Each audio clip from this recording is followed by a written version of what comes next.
Coach, what challenges does Texas Tech present to you guys, and who are players to watch for them?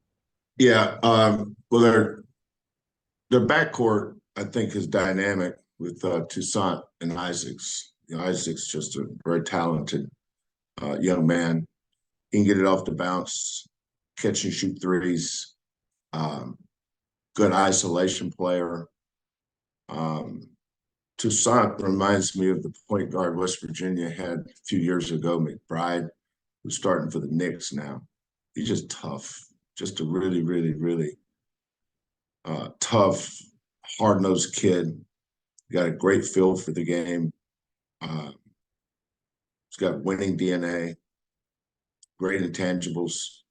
And then the other three, they lost their four-man, and then they decided to, be a spacing team. So they played a 6'6" kid, Darian Williams, at the four. I like him a lot too because he's another high IQ kid that is very versatile. They have the big 7-foot kid in the middle, Warren Washington, who's huge presence for him inside. Great screener, good roller, finishes. He's a lob threat. So they're very disciplined, extremely well coached, just a really good team. Thank you, Chris. We'll go to Greg Bailey from KTRK. Greg, please go ahead. Hey, Kelvin, good morning. I apologize for not having seen the game, but the rebounding numbers from the TCU game jumped out to me a bit. We're so used to you guys having quite a margin. Is that something that jumped out to you as well? Well, first of all, you're doing a University of Houston men's basketball press conference, and you got a Texas Aggie shirt on. You know what that's called, Greg? Fire away, Coach. No feel. I apologize. Hey. It's like a basketball camp. Being at University of Houston's basketball camp and walking in with a, I don't know, Texas or Memphis or opposing one of your rivals, you're wearing their gear at another school's basketball camp. So I just had to bust your chops on that one, Greg. Hey, go away, but I mean, you go ahead. But here's the deal. I mean, you beat them fair and square earlier in the year, so I thought that was no big deal, maybe. Yeah. I've actually forgotten about that game. What was your question about rebounding? Oh yeah, we'll get used to that. I knew this would happen. When we lost Terrence, we lost one of our best rebounders, and we're not going to replace his rebounding. That's not what the other guys are good at. They can do this or that, but nobody's going to dominate anybody in the league. I mean, you kind of answered your own question when you asked it. You're used to us dominating rebounding. Okay. Well, think about, why aren't we now? Think the new league has anything to do with that? Teams that we're playing, we played Iowa State on the road. I don't remember the rebounding numbers. What was the rebounding numbers against TCU? I don't have a. Coach, they were fairly even, and I think maybe you were like a +7 or 8 against Iowa State. I don't think rebounding's had a whole lot to do with either game as to other areas we need to get better into. Greg, rebounding is always going to be a critical part of what we do. I thought JVR and J1 battled in there. One of the things that we did good in that TCU game was take away their transition game. And so so that was a conscious choice for us, is not sending a third rebounder in there against them. And we elected to send that guy back. And that helped us in that we were able to control their or at least slow them down a little bit. I mean, they're so good, especially in their home gym. They're so good at running that you've got to decide what you want to be good at. So that was part of our scouting report also. Thank you. You're welcome. Thank you, Greg. We'll go to Joseph Duarte from the Chronicle. Joseph, please go ahead, sir. Good morning, Kelvin. Morning.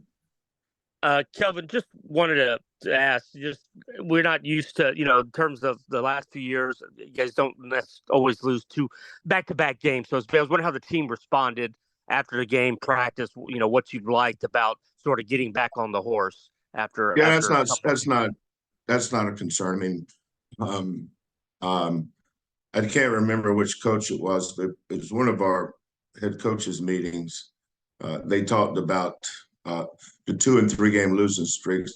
That's kind of irregular in this conference. This won't be the last time a good team in this league is going to lose 2 or 3 in a row. You got to get used to it. Look at your schedule. When I pulled up when the schedule came out, I looked at it. I said, well, you got to win this game or that game, or you're going to be on a streak. I think Kansas lost 3 in a row last year, and they won the league. So you guys are asking questions that you're kind of answering. Like why you're used to us dominating, but that was in another league. This league's a whole different animal. I could care less about the 2 game losing streak right now. We were in a position to win them both, but I don't even care about that. Well, what I'm focused on is not that, Joseph. That is the least of my concerns. It's the least of our players' concern. That is the least of anybody in this program's concern. I've got 5 things that I wrote down after the TCU game that we've got to get better at. We've got to keep working and getting better. Would I like to be 3-0 right now? Of course. We had control of the game Saturday. I think we're up 4 with around a minute to go, and simple middle pick and roll. We've guarded all year, so we just got to get better. Get guys making sure that they know who's got this, who's got that. If you're dedicating 2 to the ball, then there's always going to be a roller. And there's not a million ways to trick you. It's just execution. Do your job. Here's what your job's to do. So that's our focus, Joseph. Not this. I'm focused on little picture things, the things that we can control, and the things that we got to get better at, and the things that I need to get better at to help these kids be more consistent and be more disciplined. Of those 5 things, Kelvin, were there any that sort of surprised you more than others, or is it just some of them maybe situational type stuff, late game? Yeah, both. But when you play good teams on the road, you're going to get exposed. The biggest difference that I've seen so far, I mean, there's better players 1 through 8, 1 through 9, obviously. But the thing that I've noticed in this league is the environments. That was an unbelievable environment at Iowa State. How loud it is, and how it affects the 13 people on that court. And then you go to that environment. I mean, you can tell the marketing, promotions, the athletic departments. You can tell the investment that they've made in their programs, and that's really helped them. That's why Iowa State doesn't lose at home. And then you go to TCU. TCU is coming off a game where they could have, not should have. You don't ever say should have. They could have won at Kansas. I don't know what Kansas was ranked. They come home, beat Oklahoma. I don't know what they were ranked. Then they beat us, but incredible environment, and that's one of the things that makes it difficult to win in this league. I think the road teams in the conference last year won around 33, 35%, something like that. And I'm sure all of those came down to breaks at the end. We just got to clean up some discipline areas, making sure we're eliminating mistakes. To win basketball games, you got to eliminate losing. And we made some losing plays that exposed us in certain areas. And in this league, it's such a I heard, I'm repeating what somebody else said. Somebody said it was a gauntlet. It really is. But I enjoy it. I've had fun coaching these last two games. We didn't come out on the right end, but I said, you know what, we got to get better at this. We got to tighten down this. Proud of our guys for hanging in there and putting themselves in a position to win both games. But as a coach, I got to do a good job of helping us eliminate losing. Because all these teams and these environments we're going in, it's tough to win on the road in this league. Last year, if this was like what is our record anyway? 14-2. We probably what is our record? How many games have we played? You played 16. 14. So yeah, 14-2. So let's say we were 16-0 and we haven't been exposed. Will that help get us better as we go? I don't know. There's, anything is an opinion, and opinions aren't facts. So you just kind of focus on what you can control. But I know we can get better, and I think playing in those kind of environments are good for our kids because that's what we are. This is basketball at the highest level. We wanted to be in this league.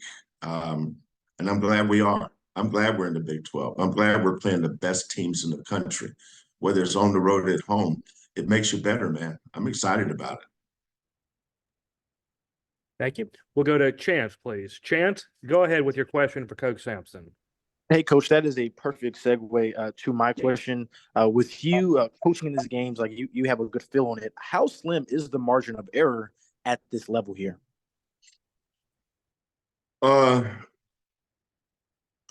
That's probably a better question than you think it is. Because let's look. Jamal hits that three, right? And they go up 67-63. Yep, okay. We're at 4. I think it's a minute and 12 seconds. I could be 3 or 4 seconds either way. So they come down and run a set that they've run. 3 things happened that cannot happen for us. 1, we got screened. You can't get screened in that situation at the top of the key. 2, our big didn't get to the line of scrimmage. And these are all our terminology. And then we were late to the roller.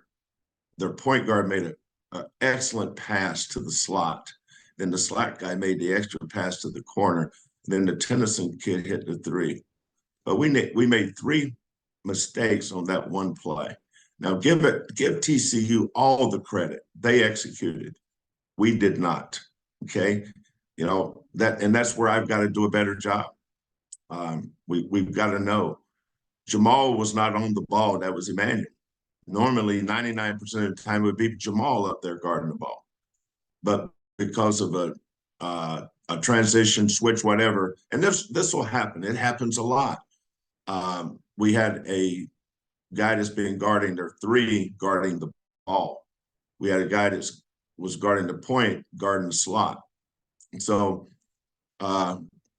we just didn't do a good job at defending that. Now, if we get a stop there, now you've got the ball up 4 with around a minute to go, and now you just got to find a way to finish the game. That shows you how close we are. I mean, that little play right there, if we executed defensively. But TCU executed better than we did, so you give them the credit. Iowa State, we're down 14-0. Next thing you know, we're up 1 with 3:30 to go. Goes back and forth, back and forth. Unbelievable environment. Crazy environment. Our kids are handling all of that. 30 seconds to go, just tie score. So we've had 2 one-possession games where we didn't finish. But you know what? You just got to get back in back on that court, rep those situations over and over and over. So the next time they happen, we'll be able to handle them better. Because we're going to be in a lot of close games this year. Our rebounding number is going to look different. So that's what it is. These teams are all great rebounding teams. your offenses are going to look great against anybody because they're all great defensive teams, especially on the road. But I thought offensively we were really good for the most part. Now, we missed a lot of shots that we got to make. We got some guys that are struggling to make shots, whether they're drives or wide open threes. But, you know, when you take all the stuff that we're struggling with right now, whether it's team stuff or individual stuff, we're still in the position to win these games. That's why Joseph's question was so irrelevant to me. You know, worrying about losing I don't care about that. I care about getting these kids more disciplined, more connected, better able to execute things. Because, you know, the thing that jumps out at you about this conference, because it's so good top to bottom. I mean, think about it. I think Oklahoma finished last year. They beat Alabama by 20 or 30, whatever it was. You can see why now. You know, once you're inside this league, you don't know what you don't know. This league is tough, man. You know, we had 2 good swings at road wins, and we missed on both. But I think we'll come out of both of those a better team.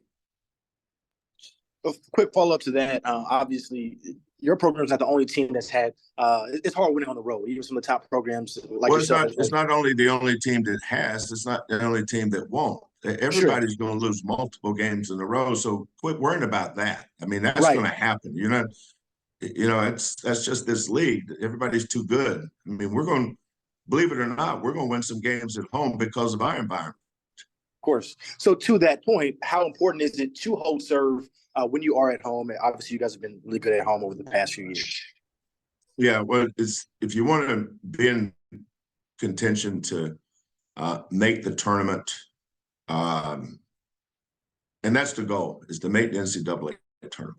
I never lose sight of how hard it is to win a game. You know, we've won so much around here. I think most people take it for granted and they're shocked we're losing. But you better get used to that.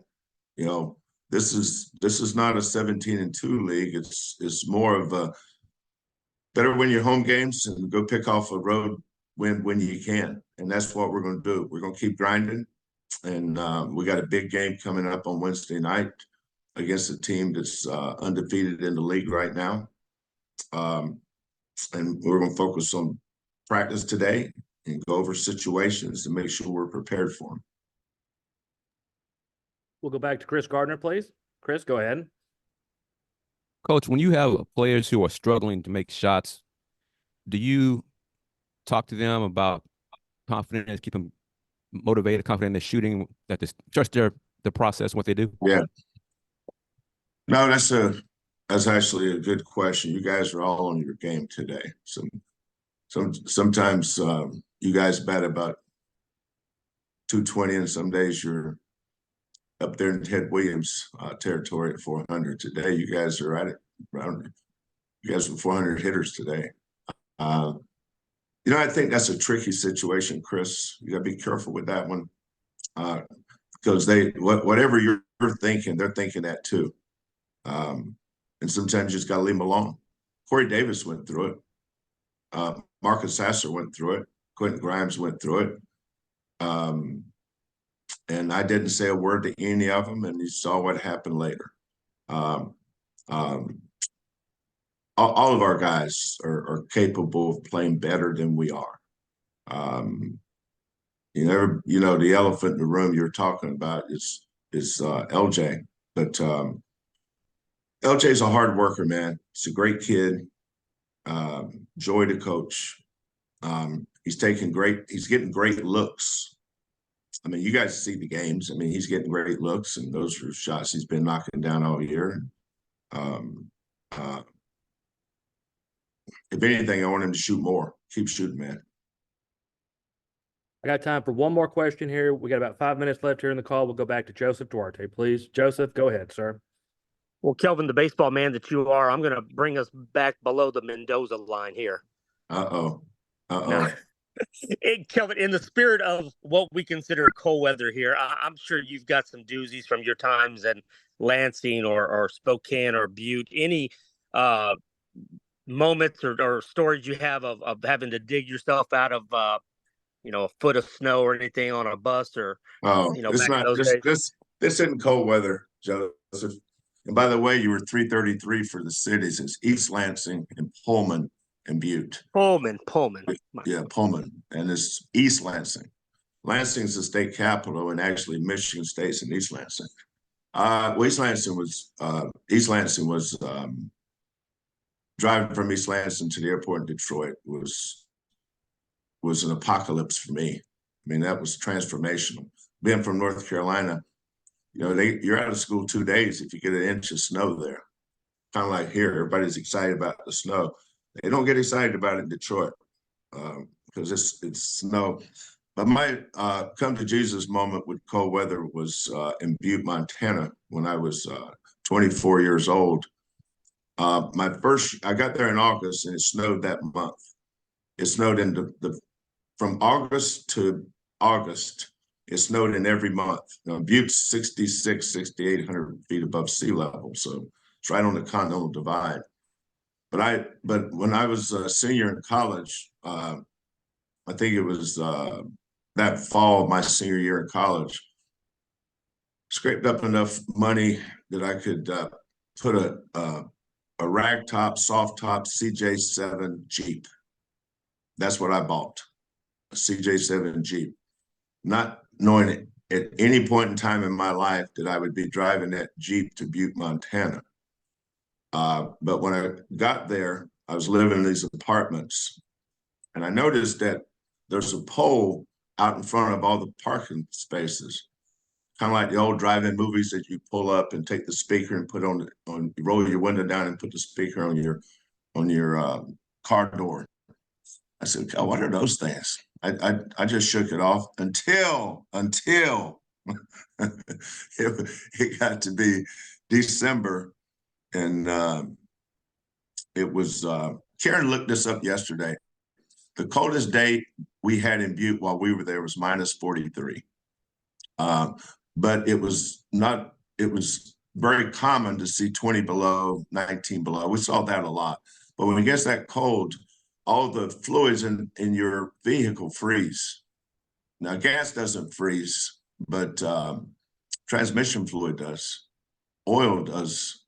All the other fluids freeze. So we had to take my Jeep and go down to this dealership and get what they call a head bolt heater. And that's when I found out what all those wooden poles were for those parking lots. You have to plug your car in at night so your fluids won't freeze. I don't know what, I didn't know what cold weather was till I got to Montana. I was southwest of Montana. It was cold. It was cold. Our gas line actually froze up in Havre, Montana one night. We're 200 some miles from home. And we're driving back, and the bus wouldn't crank. So we had to go get a welder, and he had to take a torch. He got underneath the bus and took a torch and went back and forth on that gas line to thaw it out so we could go. And I kept waiting for that bus to blow up from that torch on that gas line. So I've experienced a lot. Buses breaking down, a Crater of the Moons National Park between Montana and Idaho.